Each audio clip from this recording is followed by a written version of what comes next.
everybody. My name is Jared Altic, and I'm here with my friend Dewey Bond. Dewey is retired from the Wyandotte County, Kansas Sheriff's Department, and I wanted to ask him questions about working in corrections, about working in law enforcement, and what his experience was like. How you doing, Dewey? I'm doing great, Jared. Thank you. I'm glad we were able to work this out. I've been excited to get a chance to talk to you. I know you've got a lot of experience and a lot of history working in law enforcement. I was wondering if you could tell me how you got started, because you didn't come right out of high school and get right into law enforcement, right?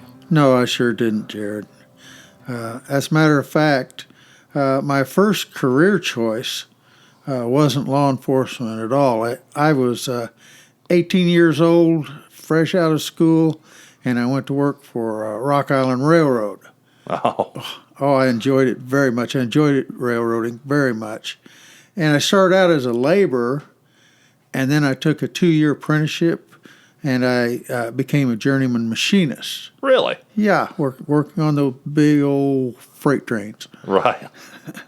But you didn't end up doing that long term. I mean, you did it for some years, right?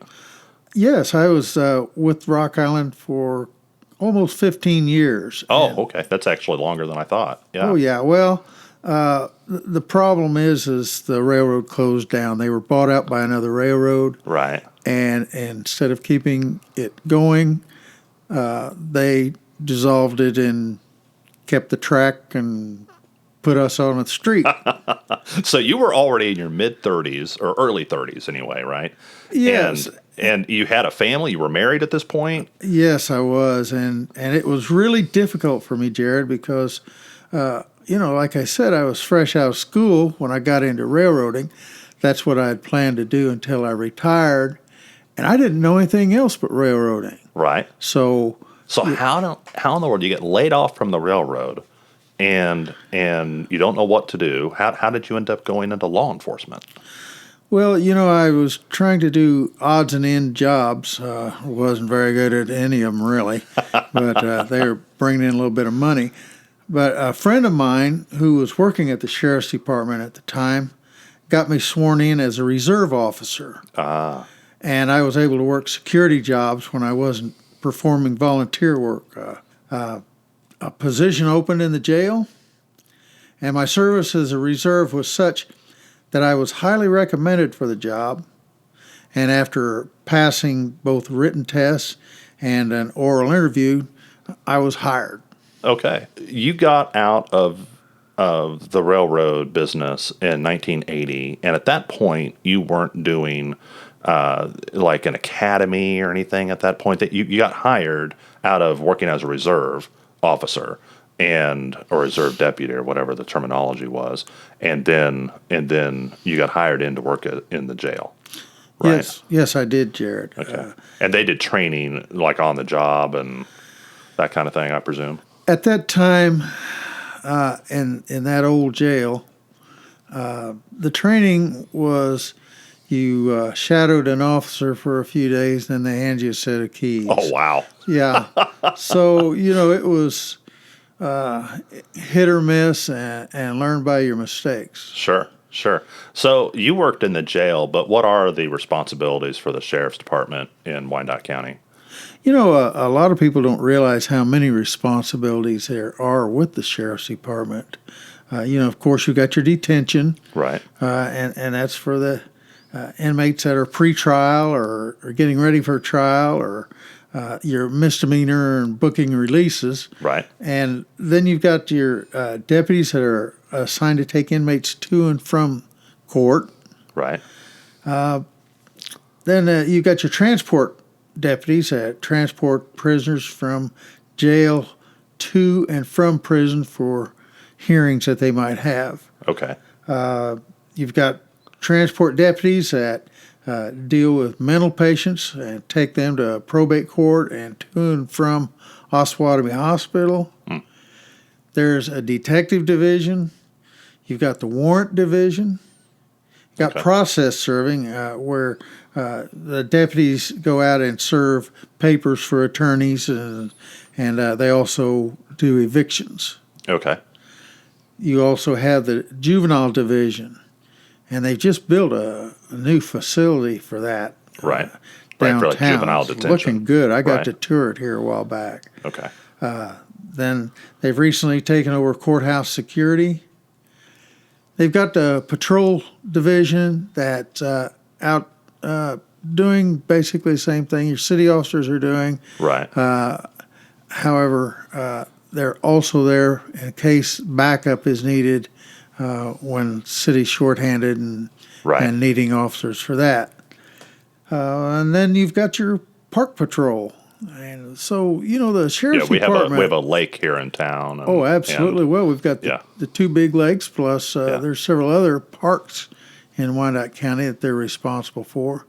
So, the sheriff's department has a whole lot of responsibilities that a lot of people don't even realize they've got. Yeah, I've been called out as a chaplain a couple of times. One was a body that was found in the park, and the sheriff's department was doing the death notifications for that. Yes. And another was someone who drowned in the lake, and they did the death notification for that as well. And so both times I was called out and was working with the sheriff's department instead of the police department, like what I more typically do. Yeah. And so they have all kinds of different responsibilities. But you got hired into the jail, and you spent most of your career with the department working in detention, or did you do some other jobs also?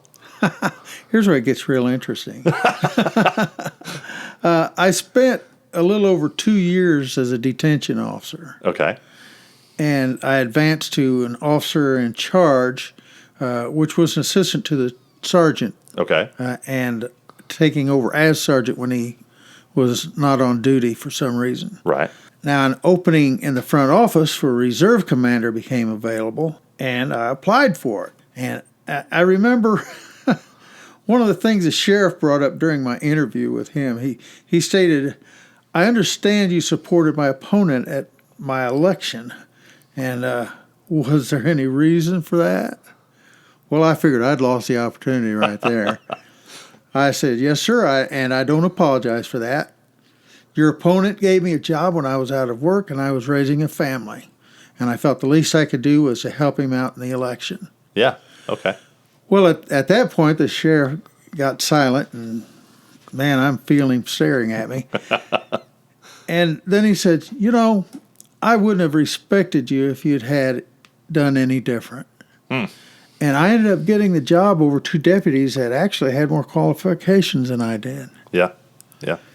Now, from there, I was a reserve commander, of course. Then they needed a crime prevention officer, and I took on those duties. And later I became training director and instructor, and then range master. Okay. Did you think that it helped that you were a little bit older than like the other deputies who maybe had the same number of years in the department that you had, but you were probably 10 or 15 years older than some of them?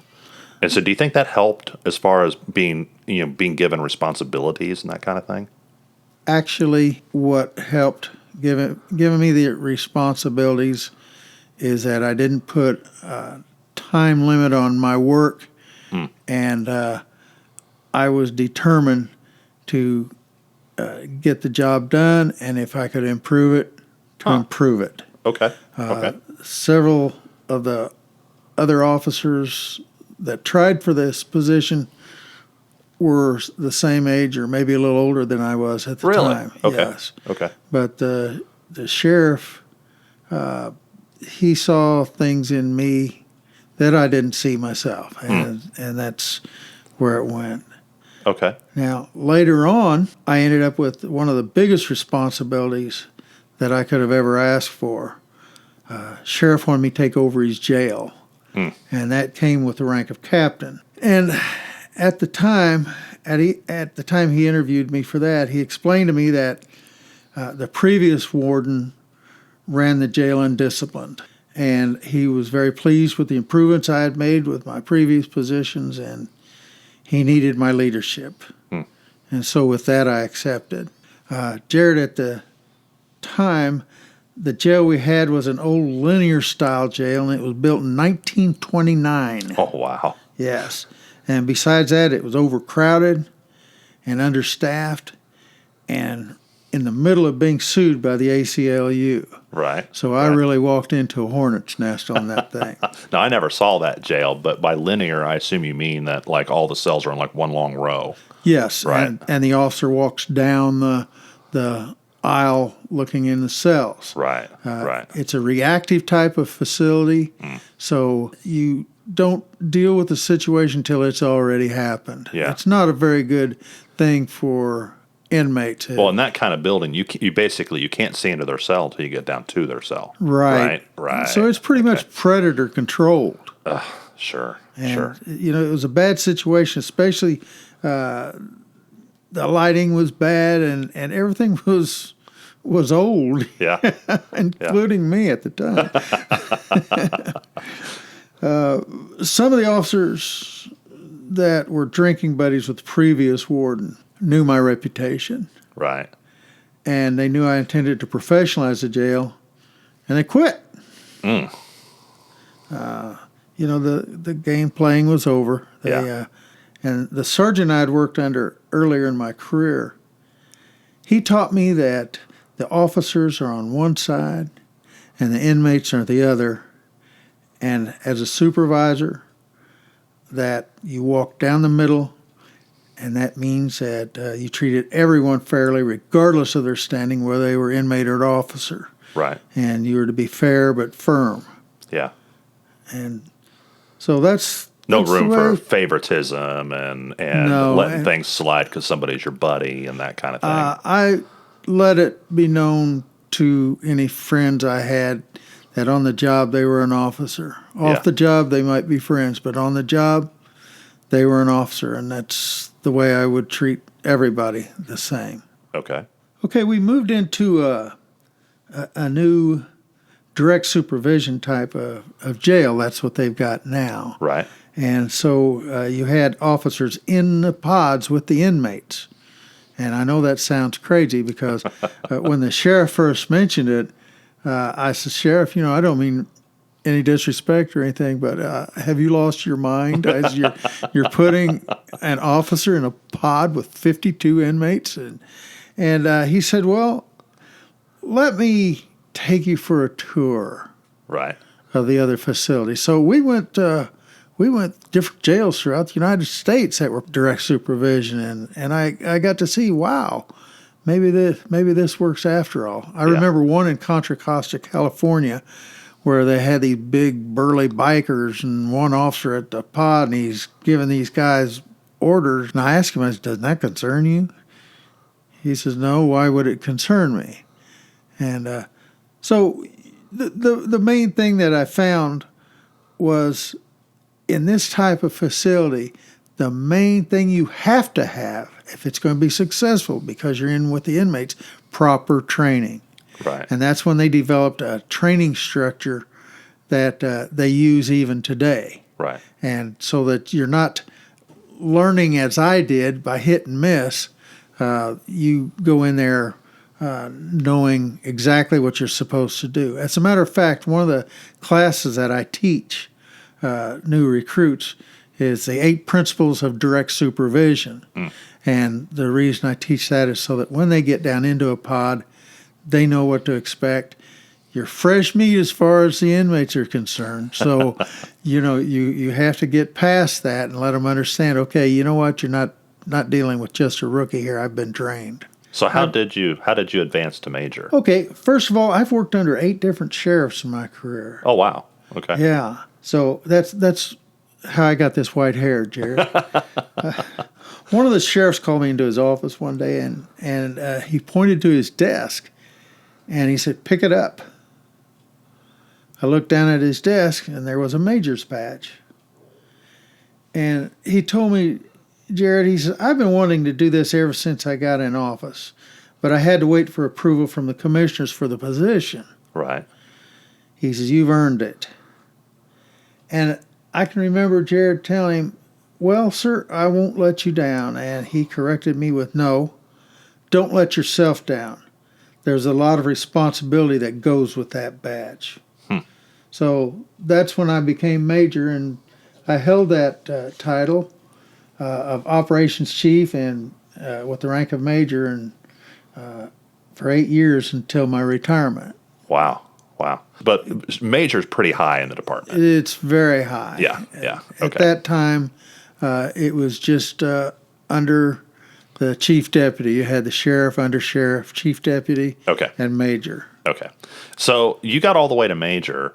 Do you have any advice for deputies who want to lead? They want those responsibilities. They want to progress, professionally, but they don't want to play politics. And it sounds like you avoided playing politics. Sounds like you avoided just riding one individual's coattails. You said you worked for 8 different sheriffs.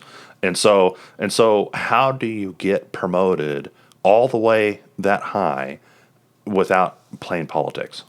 Okay, first of all, don't be a complainer or a gossiper, because you establish a reputation pretty quickly. Yeah. You have to establish a reputation of being fair, and you also keep in mind that you may not be a politician, but the sheriff is, and your professionalism or lack of reflects back on him. Yeah, he's got to get reelected. And so... Exactly. Yeah. Now, I wasn't popular with some of the sheriffs because I have a sense of ethics that I follow. Yeah. And I wasn't afraid to say respectfully, I think you're mistaken. I think you're wrong. And obviously some leaders above you take that better than others do. yes, as a matter of fact, I've had people say, it's hard to believe that you held the rank of major for 8 years, because you've never been a yes person. And I don't, Right. I realize if they're right, they're right. Yeah. But you have to do everything respectfully. Keep in mind, he is still your boss. Yeah. Now, it's one of the things that they require in their training now is there's a book entitled Games Criminals Play, and it's required reading. Okay. Now, when you go in as an officer in the jail, as a line officer, you are actually learning the traits of being a supervisor. Keep in mind, you're in there with 52 inmates, and you've got to make sure that they comply with the rules. We're also dealing with 52 different personalities. Yeah. You've got some that are sincere, some that will manipulate you. Right. So you're really getting prepared for a supervisor's position in your future. Right. So that would be the key. Now, one of the things that we push is that you need to learn to insulate without isolating yourself. What does that mean? Well, you have to be around them. Okay. So you have to be aware that these are still people. But you also have to be aware that they're con artists to the greatest Sure. extent. And manipulators. They're going to manipulate you if you Yeah. can. So you have to insulate yourself from that sort of thing. Right. And if you isolate yourself, that means that you treat them less than what you should as far as it being a human being. Yeah, treating them like a human being. Right. And if you really want some serious problems, do that. Yeah. So if you do your job well, you take this training to heart. You don't gossip about your fellow workers and that kind of thing. What else can someone do if they really want to advance? They don't just want a job. They want to lead. They want to develop themselves professionally. Any other advice there as far as how to advance in the department? Well, here's the thing. At one time, the sheriff picked at random who he wanted for sergeant or lieutenant or captain or whatever. Now, as far as being a sergeant now, there's an FOP in place. Right. So there's a process that's followed. There's a test that's taken. Right. And it's given by seniority. Right. And after the test, then they're given a real strict interview to see whether or not they've got the maturity and whether or not they're acceptable to be supervisors. Right. You can't just make anybody a supervisor. Yeah. You can have some serious problems when you're dealing with inmates and you've got somebody that's abusive or goes in there with a macho Clint Eastwood type of attitude. Yeah. It doesn't work in a jail. Yeah. Understanding your own limitations would probably be good too. I mean, if you knew, you might be ambitious, but if you are desiring a position that's really outside of your current skill set, you probably need to be listening to your mentors and people like that to kind of rein you in a little bit, I would imagine. Absolutely. Yeah. I learned a lot from administrators that I had worked under. Some I didn't agree with some of their philosophies. Sure. But they had a great deal of knowledge in other areas, and I tried to learn from that. Yeah. And that's the thing. You don't go in there thinking that you know everything and you're going to run it like some kind of a dictator. It does not work in detention. It doesn't work. Sure. You'll get yourself in trouble so quickly. One of the things I teach when I teach my classes is throw this macho thing away. Right. You be yourself, because you're not going to fool an inmate. No, they may know a little bit more street psychology than you give them credit for. They may read you and understand you better than you realize. I guarantee you, some of these people have been in the system since they were juveniles. They've been under a lot of different officers, and they're feeling you out, and they've pretty much got your ticket 15, 20 minutes after they've talked to you. So Sure. Don't try to fool an inmate, and be yourself, Yeah. but keep the principles in mind. Right. Well, Dewey, let me shift gears a little bit because working corrections can be very difficult. And I understand when I say corrections, a lot of people are thinking the prison system, and that's not technically what the sheriff's department is doing. Can you maybe clarify that for me a little bit? What you used the word detention earlier. What's the difference between what the sheriff's office does and what like the prison system does?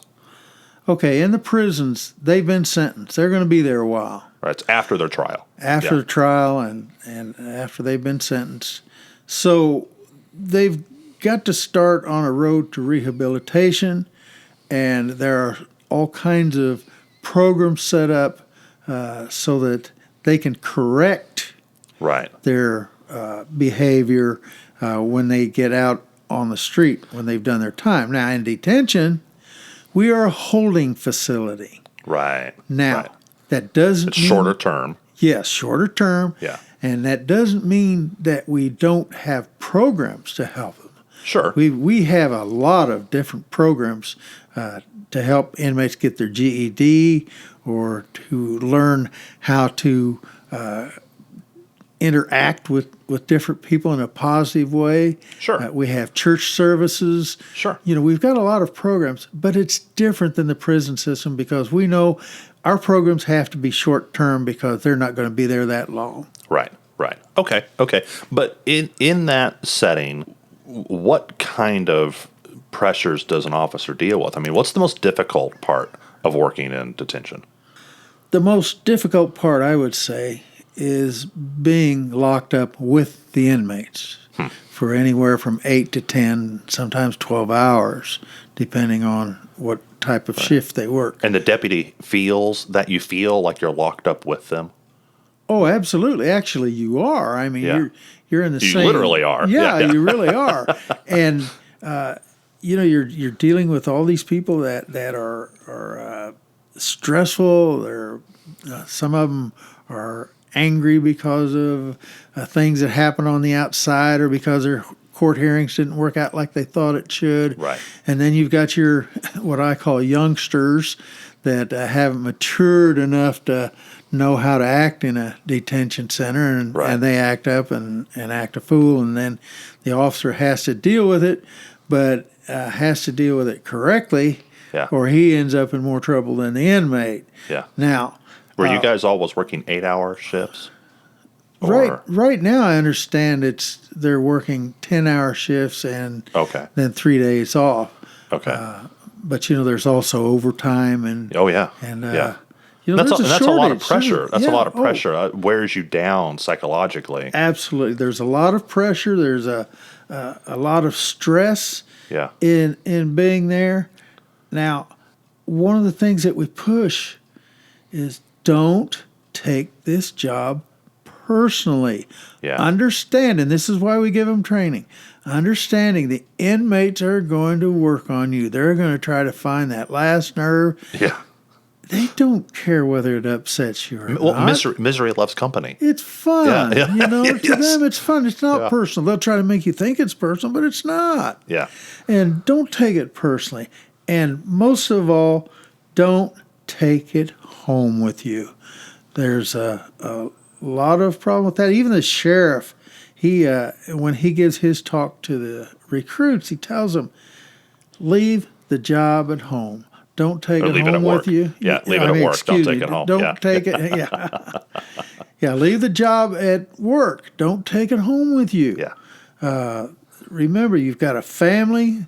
They're depending on you, and you don't want to end up in a situation because you brought your job home with you. How does it affect home? I mean, we all use that term, don't bring your job home with you.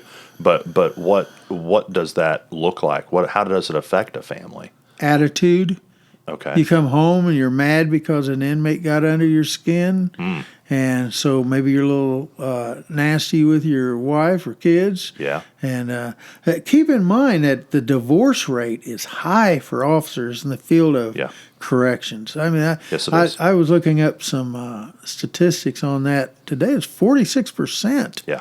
That's pretty high for any occupation. Yeah. And it's because of the stress levels, and it's because they take it home with them. Yeah. People sometimes hear that half of all marriages end in divorce, and that's the stat has been around forever. That's not really a very accurate stat because that factors in people who have been divorced 2 or 3 or 4 times.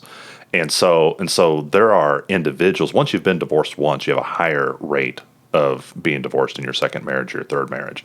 And so the idea that these young deputies come in and have a 46% divorce rate, that is high. Maybe people have heard 50%. They think, it's below 50. No, that's actually pretty high, and that's a common problem. Marital problems are a common issue with those who work in law enforcement. Yes, and it also takes a certain type of wife to understand that type of occupation. Now, my wife housebroke me years ago, so she was able to go with the flow. And if you could take some of your wife's qualities and transplant them over to some of the law enforcement spouses of younger officers, what kind of things would you like to see that your wife does well? Well, what would you like to see in other law enforcement spouses? Oh, my wife's as patient as Job. That's one thing. Excellent. And if there's a problem, she's respectful, but she's very out in the open with it. Hey, we've got a problem, and we need to discuss it. Yeah.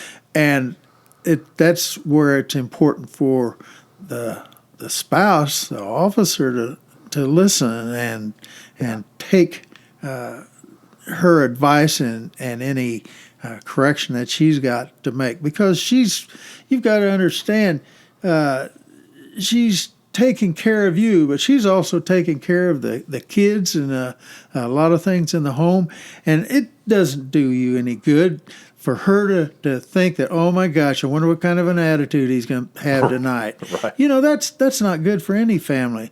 And you look into the scriptures; they tell you how you're supposed to look at your spouses and treat them. I mean, and you can't forget that it's a very important thing, whether you're in law enforcement or any other field. Yeah. You're supposed to treasure your wife and family, and treat them as such, and that's something you cannot forget, or you will pay the price. Yeah.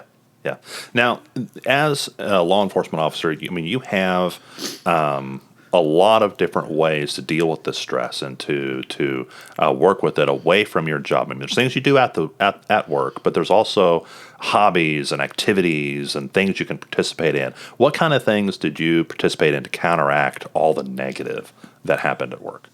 Okay, I didn't hang around the bars like a lot of them do.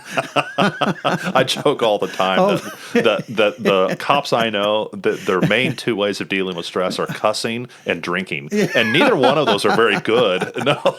And there are certain bars that's where the cops hang out. Oh yeah. I never got into that sort of thing. I was pretty much a family man. Yeah. Now, keeping in mind that law enforcement is very negative, and you're constantly dealing with negative people and and negative situations. I attempted to surround myself with positive hobbies, enough to keep me broke, as a matter of fact. You'd hate to have too much money laying around. Might as well use it. Yeah. My interests included becoming a ham license radio operator. Okay. And shooting, which I still enjoy to this day. Yeah. I liked writing poetry and writing short humor stories. I enjoyed that sort of thing. Yeah.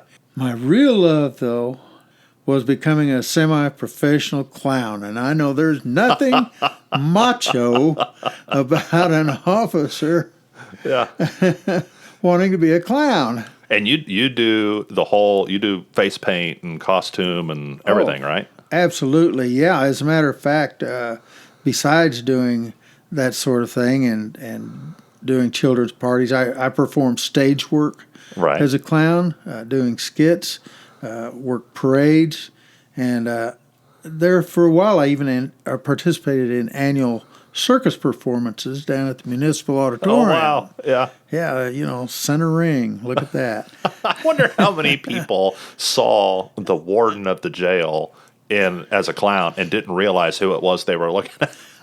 I'll be honest with you. My supervisors weren't real impressed with one of their officers being a clown.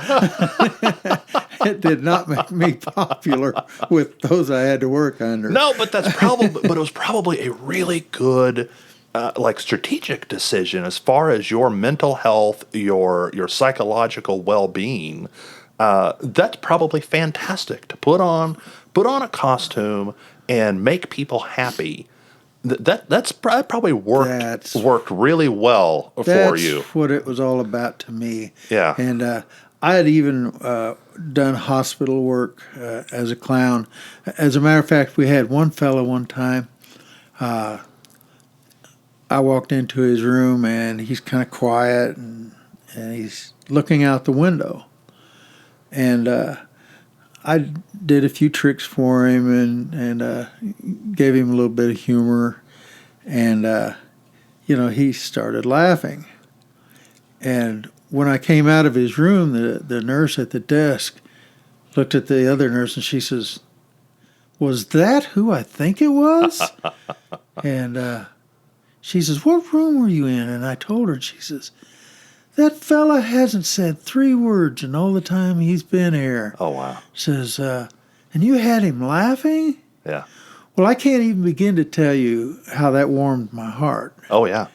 Yeah. Well, see, and that's what I appreciate about clowns. I've never been a clown myself, but I appreciate that they're willing to have people laugh both at them and with them.